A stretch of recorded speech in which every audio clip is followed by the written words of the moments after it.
दिए गए पैसे का तगादा, हत्या और उसके बाद हत्या का खुलासा। जी हाँ, ये वाकया हुआ है उत्तर प्रदेश के औरैया डिस्ट्रिक्ट में। औरैया डिस्ट्रिक्ट में कैलाश नारायण दीक्षित जो कि रिटायर्ड पशु चिकित्सक थे और अपनी खेतीबाड़ी होने के कारण खेतीबाड़ी करके जीवन यापन अपना कर रहे थे और उनके पास रिटायरमेंट के बाद कुछ रकम मिली थी। उनको रिटायरमेंट के बाद वो रकम उन्होंने दे रखी थी एक राइस मिल ओनर को, उसके ही तगादे के लिए। कल दोपहर 3 बजे वो राइस मिल ओनर के पास गए थे अपने घर वालों को सूचित करके। देर शाम तक जब वो नहीं लौटे तो इसकी खोजबीन करी गई, बाद में पुलिस को रिपोर्ट करी गई। पुलिस ने इसको वर्कआउट करते हुए कैलाश नारायण दीक्षित के हत्यारों को गिरफ्तार कर लिया। पूरे वाकये की अगर बात करें तो कैलाश नारायण दीक्षित की हत्या जिस व्यक्ति ने करी थी वो हत्या करने के बाद कैलाश नारायण दीक्षित के घर में ही आकर के बैठा रहा और बातचीत करता रहा, जिससे घर वालों को, परिजनों को किसी प्रकार का कोई भी शक ना हो। मामला तो तब खुला जब वहां से घटना स्थल औरैया कोतवाली सदर क्षेत्र का बताया जा रहा है। औरैया कोतवाली सदर क्षेत्र में ही कैलाश नारायण दीक्षित जी का घर है और उससे ही चंद कदमों की दूरी पर है राइस मिल। करीबन 500 से 700 मीटर की दूरी पर राइस मिल है। वहां पे कैलाश नारायण दीक्षित जी जो कि 65 वर्षीय बुजुर्ग थे, अपने दिए हुए पैसे का तगादा करने गए थे। बदमाशों ने उनको वहां पे मारा, पहले नशीली गोलियां खिलाकर चाय में उनको बेहोश कर दिया और उसके बाद गला दबाकर उनकी हत्या कर दी।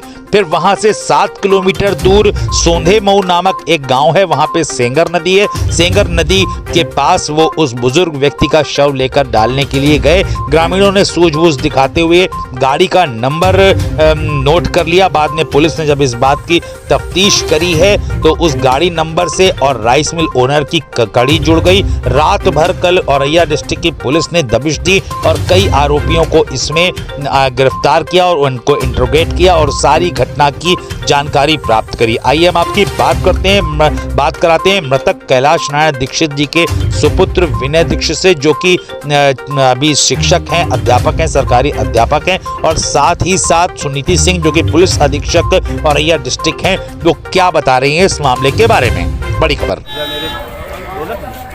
क्या नाम है आपका? भैया मेरा नाम विनय दीक्षित, क्या सरकारी अध्यापक हैं और मेरे पिताजी का नाम श्री कैलाश नारायण दीक्षित है।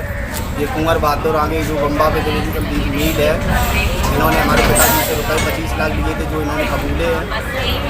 और इनका साथी एक हाकिम और एक कोई शुक्ला और बता रहे हैं जो औरैया किसी पति के यहाँ रह रहे हैं और एक अज्ञात दो लोग हैं। और इन लोगों ने हमारे पिताजी को पहले यहाँ नशे गोलियाँ खवा के बेहोश कर दिया। उसके बाद वहाँ खेतों में ले जाके गाड़ी पकड़ी गई है।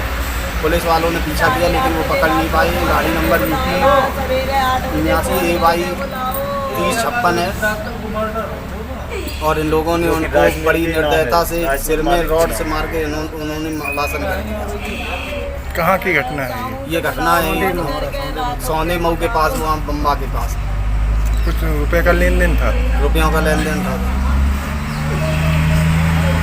25 लाख रुपए तो वो कबूल रहा है। वो पुलिस ने पकड़, मैंने उसे पकड़ लिया। 10 साल से उससे व्यापार कर रहे, धान वगैरह उसको देते थे। ऐसा है, ये मृतक का नाम है कैलाश नारायण।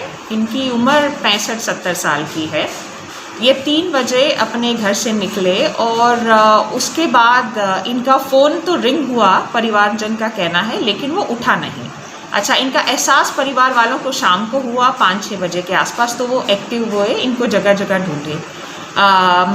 9:30-10 बजे के आसपास उन्होंने पुलिस को अप्रोच किया तो हम लोग भी एक्टिव हो गए थे और परिवार वालों ने शक उन्हीं के एक पास में एक राइस मिल है, उस राइस मिल के ओनर और उनके यहाँ जो गार्ड काम करता है उन्हीं पे शक जाहिर किया था, क्योंकि अक्सर उठना बैठना इन्हीं लोगों के साथ था और उस दिन भी ये कहकर कि उनके पास जाएंगे गए थे।